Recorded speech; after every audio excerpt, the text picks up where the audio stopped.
Rhys is the personal assistant to the U.S. ambassador to France. For many years, he has devotedly and efficiently managed tasks in a very orderly manner, earning high praise from the ambassador. However, those around him did not know that in addition to his role as a personal assistant, Rhys was also a trainee spy for the CIA working in the shadows. Despite being a trainee, the most dangerous task he had done was changing the license plates for agents on missions. Watching these agents drive with advanced weapons in hand, Rhys couldn't help but feel genuine admiration. Therefore, when his superior called, he proactively suggested taking on more tasks. And by coincidence, his superior had a mission that wasn't too dangerous, installing a listening device in the French foreign minister's office. The mission was assigned to Rhys. This was his first mission as an agent, and he was fully focused and determined. He waited until the ambassador was conversing with the foreign minister, and then secretly used chewing gum to attach the listening device under the table. However, just a second later, the device fell off. Despite his attempts to fix it, it wouldn't stay attached. The situation was becoming quite awkward. Realizing that he might be exposed, Rhys quickly came up with a question to distract them. After they left, he grabbed a stapler and secured the listening device tightly under the table. In the end, the mission was completed smoothly without any major danger, and Rhys returned home in high spirits. He discovered that his girlfriend Caroline was preparing dinner carefully. The two had been dating for many years. Caroline, deeply in love with Rhys, decided to propose to him, and today seemed like Rhys's lucky day. His joy was not yet over when another good news came his way. His superior was very pleased with his performance that day, and decided to send him to pick up the legendary agent Charlie from the US. He promised that if Rhys completed this mission, he would be promoted to a full agent. These continuous surprises made Rhys extremely happy. He put on the engagement ring Caroline had given him, and reluctantly said goodbye to her before driving to customs to pick up Charlie, who was being temporarily detained. But when he arrived outside the interrogation room, Rhys was shocked. He saw a bald man with a fierce face shouting at the customs officers. It was clearly Agent Charlie. The reason Charlie had been detained was that he had a bag full of soda cans. Although he proved that it was just regular drink, the officers still refused to let him through. Seeing the argument intensifying, Rhys had no choice but to stick a diplomatic note on Charlie's backpack. At that point, the customs officers could say nothing more, only watching as Charlie smugly laughed and walked away. However, even though the trouble was resolved, Rhys still couldn't understand why Charlie had to carry an entire bag of soda cans. Upon hearing this, Charlie began to explain that inside those cans were parts of his favorite pistol. The reason he had caused the commotion at customs earlier was to prevent the officers from checking his backpack. This showed that although Charlie appeared reckless and indifferent, he was actually someone who, while rough, was quite clever. Soon after, the two arrived at their first stop for the night, a Chinese restaurant. Rhys thought Charlie just wanted to fill his stomach, but to his surprise, Charlie pulled out his gun, immediately restrained a waiter, and loudly began to interrogate him, demanding to know where the contraband was hidden. This scene left Rhys stunned. Worse, the other waiters, witnessing this, began pulling out weapons one by one. The quiet restaurant quickly turned into a battlefield. Amidst the gunfire, Rhys frantically ducked for cover, while Charlie remained calm and composed, using the restrained waiter as a shield and continuously fighting back. In the chaos, even the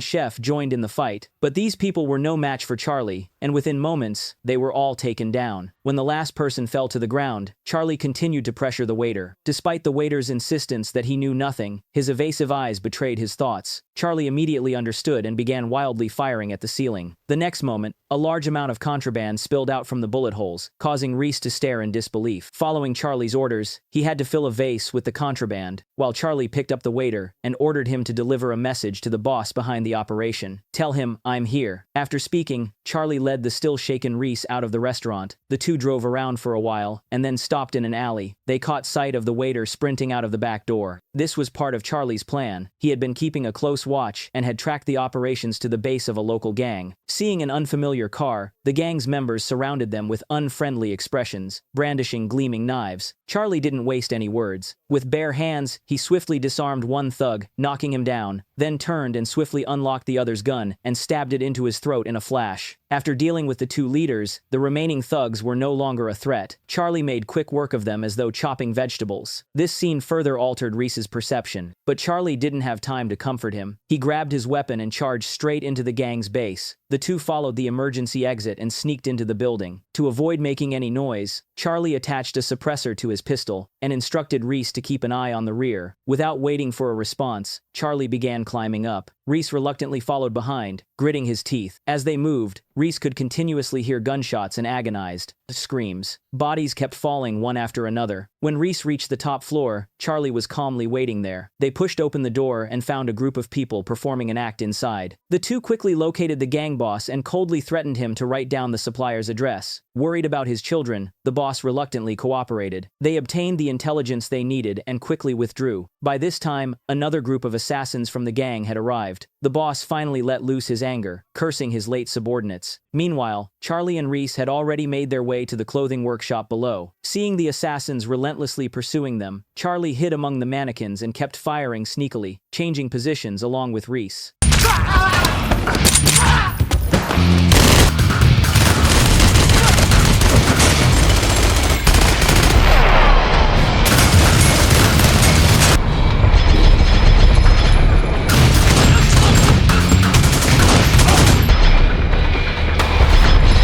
However, when only one assassin remained, Charlie ran out of bullets. He had to take cover behind an obstacle and signaled for Rhys to toss him the pistol. After a well-coordinated exchange, they successfully resolved the crisis. Yet, Rhys could no longer endure it. He took advantage of Charlie's trip to the restroom to contact his superior and recount the entire crazy experience. But his superior didn't seem to care, even ordering him to simply cooperate. After all, Charlie was the best agent. At this point, Rhys was left speechless. He began to worry about the next part of their journey. Clearly, at this rate, he might never get promoted to a full agent before losing his life. In the midst of his frustration, Caroline suddenly called, questioning him why there had been no word from him all night. But before Rhys could explain, his phone warned that the battery was low. When Charlie returned from the restroom, he suggested they carry out the mission and also take the opportunity to visit Paris. Rhys had no choice but to take him to the Eiffel Tower. However, this was also part of Charlie's plan. There, he revealed to Rhys the true purpose of the operation. The contraband and the Black Gang were merely a cover. Charlie had come to Paris to prevent a terrorist attack. According to Charlie's investigation, the terrorists had used the shipment of contraband as a front to smuggle explosives into Paris. Therefore, they now needed to investigate the supplier. Rhys was momentarily stunned by this information, unable to respond right away. While he was still processing it, Charlie suddenly slammed on the brakes and took him down a narrow alley. This was one of the supplier's territories. The two found a leader pretending to search for a dancer to gain trust. Led by the dancer, they walked toward a room. To their surprise, they encountered Caroline, who was carrying a yellow cloth. Seeing her boyfriend in a close interaction with the dancer, Caroline immediately flew into a rage. Rhys tried to explain, but just then, the elevator doors shut with perfect timing. No matter what he did, he couldn't undo the situation. At this moment, Rhys was overwhelmed with anxiety. After Charlie kicked the door open, he aimed his gun, snatched a charger from a man's hand, and quickly called Caroline. Under Caroline's furious questioning, Rhys had no choice but to admit that Charlie was his partner. Just then, a rapid knocking on the door made Charlie, in a personal situation, step outside to check. He told Rhys to handle the troublemakers directly, but Rhys had never fired a gun before and was too scared to do so. However, in front of brutal people, weakness was of no use. The two thugs kicked the door open and began punching and kicking Rhys mercilessly. Meanwhile, Charlie stood still by the window, arms crossed, observing the street across from them. When he saw the target appear, he knew it was time to act. He fired and dealt with the two violent thugs, then quickly took the injured Rhys out of the room. While monitoring, the target climbed into a small truck, which frustrated Rhys, who was eager to finish the mission. But Charlie remained calm, unconcerned. He had a more effective method of tracking, using a specially designed watch to communicate with satellites in the sky. Before long, the satellite locked onto the target vehicle. They followed the directions and arrived at an apartment complex. Led by a gang member, they met with their leader. While waiting, Charlie curiously turned around to survey the situation. In that moment, several guns were pointed at his head. At this point, he didn't dare act impulsively. He had no choice but to kneel down and allow the gang members to take the valuable items from them, including the ring on Rhys's hand. The gang leader slowly approached and demanded the ring from one of his subordinates. He thought Charlie and Rhys were just junkies and began pulling out contraband to conduct a trade. After being provoked, the gang leader raised his gun to threaten them, but this time he encountered a worthy opponent. Charlie acted in a flash, snatching the gun and taking control of the situation, then instructed Rhys to display the contraband in the vase. Upon seeing the large amount of contraband, the surrounding henchmen immediately understood that they were not dealing with ordinary people and, terrified, fled in all directions. seconds. With his henchmen gone, the leader was like a venomous snake stripped of its weapon. Rhys's hesitation vanished instantly. He charged in, pinned the leader to the ground, and punched him several times before snatching back the precious ring. Charlie stood by, cheering him on. After Rhys vented his anger, Charlie restrained the gang leader and rushed into the supplier's house. Despite being the leader of a gang, the supplier didn't panic in this situation. However, Charlie's target was not the supplier. He lowered a reconnaissance pole out the window and, sure enough, discovered the terrorists negotiating below. Charlie handed Rhys an earpiece and instructed him to wait in the hallway while they coordinated to trap the group. After giving the instructions, Charlie used a rope to swing down, broke through a window, and began taking down the terrorists one by one. Amid the chaos, Charlie noticed a bomb placed at the door and quickly warned Rhys not to enter. He then chased after the remaining terrorists into the inner rooms and discovered they had drilled through the upper and lower floors. Upon receiving this information, Rhys quickly ran downstairs, while Charlie slid down a steel pipe and took out 2 more terrorists. But when Rhys arrived, 3 terrorists had already escaped. He had no choice but to aim his gun at the last one. Faced with Rhys's warning, the terrorist remained unfazed and, instead, opened his mouth, pointed the gun at himself, and pulled the trigger. The sight shocked Rhys. Just as he was about to react, he heard a noise beside him and quickly turned around to see Charlie approaching. After learning that 2 more terrorists had escaped, Charlie opened the window, estimated how long it would take them to descend, then activated a bomb vest, carefully timed it, and tossed it out. The bomb landed precisely on the roof of a car, and with a loud explosion, all the terrorists were completely wiped out. However, while cleaning up the scene, Charlie discovered a shocking piece of news. These people had been secretly investigating Rhys. The wall full of photos made Rhys shudder, but Charlie couldn't understand what their purpose was. With the police approaching, the 2 of them had no choice but to retreat. At this moment, Rhys suddenly remembered the bomb that had been placed at the door. If the police barged into the room, the consequences would be catastrophic. He quickly tried to go out and warn them, but Charlie stopped him. If their identities were revealed now, they would not be able to continue their investigation. If the terrorist attack succeeded, the death toll wouldn't stop here. However, Charlie, with his sense of justice, didn't think the same way. While the 2 of them were struggling, the police arrived outside the door. The next moment, the bomb immediately exploded. The flames shot up into the sky, sending the police flying backward. Charlie found Rhys in the smoke, and the 2 of them crawled into a police car, trying to escape. But then Rhys remembered that there were important documents in the car. If the police traced it back to the embassy, his identity would be exposed. However, Charlie had already planned ahead. He quickly reversed the car and crashed it into the back of another vehicle. Using the momentum, the car kept smashing into others, triggering a bomb Charlie had placed under the car. By the time the dust settled, all the documents had turned to ash. Rhys no longer had to worry about his identity being exposed. After that terrifying day, Rhys's first mission was successfully completed. After Charlie handed over the gathered materials to their superior, the 2 of them sat on the couch, finally enjoying a rare moment of rest. At that point, Rhys fully understood why Charlie was considered the ace. The things Charlie did were things Rhys would never be able to do. As he reflected on this, Charlie smiled and reassured him. Everyone has their own strengths and weaknesses. He just happened to be good at being a field agent. Moreover, Charlie acknowledged Rhys's belief that the 2 of them made a perfect team. Rhys smiled gratefully at his words. Just then, Caroline suddenly sent a message inviting Rhys to bring his partner over for dinner. Of course, Charlie didn't hesitate to accept the invitation and followed Rhys home. At the dinner table, both the host and the guest were in high spirits, with Charlie showing great camaraderie with Caroline's close friend. Their humorous conversation and witty acting kept the 2 women laughing non-stop. At that moment, Caroline's friend's phone suddenly rang. During the conversation, she mentioned the name Rose, causing Charlie's expression to change drastically. When the call ended, he suddenly raised his gun and, without warning, shot her in the head. The scene horrified Rhys, who immediately rushed to shield Caroline. Unsure why, Charlie suddenly snapped. Charlie explained everything. It turned out he had long been investigating and found that the phone of every terrorist contained the name Rose, which was the code name for Caroline's close friend. Clearly, Caroline was also involved in this situation, but Rhys couldn't believe it. Before they became a couple, he had already thoroughly investigated Caroline. However, Charlie's insistence on these claims meant that he must have gathered enough evidence. Charlie reached for the listening device from the desk lamp and exchanged it for Rhys's engagement ring. He held the ring close to the speaker, and sure enough, they heard the sound of electrical interference. It turned out that the ring was actually a tracking device. Everything they had done had been under surveillance. This also explained why there were photos of Rhys at the terrorist base, because Caroline was their leader. The evidence was as clear as day. Rhys, in agony, asked his girlfriend why she had betrayed him. Caroline, with a sad expression, stepped back. The next moment, her expression turned cold, and she pulled out a gun hidden under the cabinet, shooting Rhys in the shoulder. She fired repeatedly to force Charlie back, then jumped out of the window ledge. Fortunately, Rhys was only injured in the shoulder. After confirming that he was temporarily fine, Charlie grabbed the gun and quickly chased after her. The two of them engaged in a fierce rooftop chase. Eventually, Caroline jumped into an awaiting vehicle and sped off into the distance. Charlie memorized the vehicle's information and immediately reported it to the CIA, requesting them to use satellites to track it throughout the city. When Charlie returned, Rhys's wound had been dressed. Staring at the pictures of the sweet moments he had shared with Caroline, the pain in his heart was more intense than the physical wound. Meanwhile, the agents were thoroughly searching the room. They eventually found 17 listening devices and 5 cameras. This made Rhys realize that he had been living in a web of deception all along. Seeing his deep despair, Charlie tried to console him. He understood that Rhys was a good agent, but love had clouded his judgment. However, what neither of them expected was that Caroline's phone suddenly rang. Rhys quickly connected his phone to the computer and answered the call, but Caroline knew she was being tracked. She only called to apologize. Though she had used Rhys, she had also genuinely developed feelings for him. She explained that, having joined the organization long ago, she had no choice but to continue. After saying this, Caroline decisively hung up. The computer could not locate her because the call was too brief. This left Rhys feeling frantic, like a fire was burning inside him. He knew Caroline would soon launch a terrorist attack. Fortunately, Charlie, experienced in the field, came up with a solution. He played back their conversation and amplified the background noise. From the loud sound of traffic, he deduced that Caroline was near a highway. Just then, the embassy's phone rang. It turned out that today, Paris was hosting a multilateral aid summit for Africa. The plane carrying the U.S. representative had just landed. The ambassador instructed Rhys to head to the conference hall to meet them. This made Charlie snap to attention. Clearly, Caroline's target was the U.S. representative. He quickly pulled the driver aside and instructed him to accelerate towards the airport. However, Rhys at home felt that something was off. If Caroline wanted to attack the U.S. representative, why was she lying in wait next to him? Why did she need to investigate and manipulate him? She could have simply waited for the representative to arrive and launched the attack immediately. Unless Caroline's target wasn't just the U.S. representative. As soon as Rhys thought of this, he shuddered with realization and quickly called Charlie. At that moment, Charlie was speeding down the highway when he spotted the vehicle driven by the terrorists. He raised his missile launcher, preparing to fire. After hearing Rhys's warning, Charlie was also alarmed and immediately instructed the driver to close in on the vehicle. Sure enough, they discovered a mannequin in the passenger seat that looked exactly like Caroline. It was clear that this was a diversionary plan. At that moment, Rhys's suspicions were confirmed. Caroline's target was not just the U.S. representative, but all the delegates at the summit. Charlie accelerated toward the summit, while he instructed the driver to keep pursuing the terrorist vehicle, as it still posed a threat to the U.S. representative. The two sides were engaged in a furious chase on the highway. Every time Charlie tried to fire the missile, unexpected obstacles prevented him from doing so. As the terrorists got closer and closer to the representative, Charlie came up with a plan. He told the driver to take him onto a bridge, and then he carried the missile launcher with him. Finally, he locked onto the target. With the press of a button, the missile roared toward the terrorist vehicle, exploding just before it reached the representative's convoy. Charlie finally breathed a sigh of relief. Meanwhile, on the other side, Rhys's heart was pounding, as if he were suffocating. He confirmed his identity and entered the conference hall, only to be stopped at the security checkpoint. The system showed that Rhys had already been registered as present. It was clear that Caroline had impersonated him. Rhys hurriedly explained the situation, but the security personnel didn't believe him and stubbornly insisted on escorting him away. Fortunately, the ambassador in the conference hall noticed the chaos and confirmed Rhys's identity. But the next moment, his weapon was discovered, and he was immediately pressed against the wall by security personnel. At this point, Rhys didn't care about his identity being exposed as an agent. He informed the ambassador that a terrorist attack was about to take place. Hearing this, the ambassador gave a serious signal to the security to release Rhys. However, by protocol, he was not allowed to carry weapons. Freed from restraint, Rhys rushed into the hall and spotted Caroline in a cloak amidst the crowd. But as he chased into the room, he realized all the women were wearing similar outfits. The representative was about to arrive, and in this emergency situation, Rhys had no choice but to take drastic action. He grabbed the weapon from a nearby security guard and threatened everyone in the room, causing them to scatter in fear. Amid the chaos, Rhys noticed Caroline's high heels and pointed his gun at her, demanding that she stop. Realizing she had been discovered, Caroline stopped pretending. She pulled her coat open to reveal the bomb strapped to her body. Seeing the woman he loved in such a state filled Rhys with both sorrow and anguish. He recalled the sweet moments they shared, hoping to use his feelings to persuade Caroline, but she had already found her own path, willing to sacrifice for her ideals. No matter how hard Rhys tried, her right hand slowly raised, signaling that there was no turning back. At this moment, Rhys had no other choice. He raised his gun and pulled the trigger. This was the first time he had ever intentionally fired a shot, but the person he killed was the woman he loved the most. Charlie arrived just in time, quickly catching Caroline's body and carefully disarming the bomb. From that point on, the crisis was finally resolved. Everything was back in order. Charlie had completed the mission and was about to head back. He invited Rhys to come with him to the US, but Rhys's aspirations no longer lay there. After all, he had left behind too many beautiful memories in Paris, and now he had become a full agent. This made Charlie extremely happy. After all, they would have more opportunities to work together in the future, and many more challenges awaited them. From Paris with Love is an action-packed movie filled with explosive energy. The film's core lies in the perfect contrast between two agents. Charlie, a reckless and violent machine who is also extremely sharp, represents an unrestrained action-oriented mindset, while Rhys, an innocent desk agent, is forced to step into the chaotic world of espionage. The most profound highlight of the film is Rhys's brutal maturity through the betrayal of his lover. This plot twist not only shocks but also offers a harsh lesson on the cost of trust in the spy profession. The film makes it clear that to become a true agent, ideals and love sometimes must give way to the barrel of a gun and the instinct for survival. In conclusion, this is a fast-paced, non-stop action film with a psychological twist that's perfect for fans of intense, edge-of-your-seat action. The value of a film lies in its reputation, and the value of a movie review lies in its perception. Today's story ends here. Thank you for watching the film. If you enjoyed it, please leave a comment, like, and subscribe to support the channel.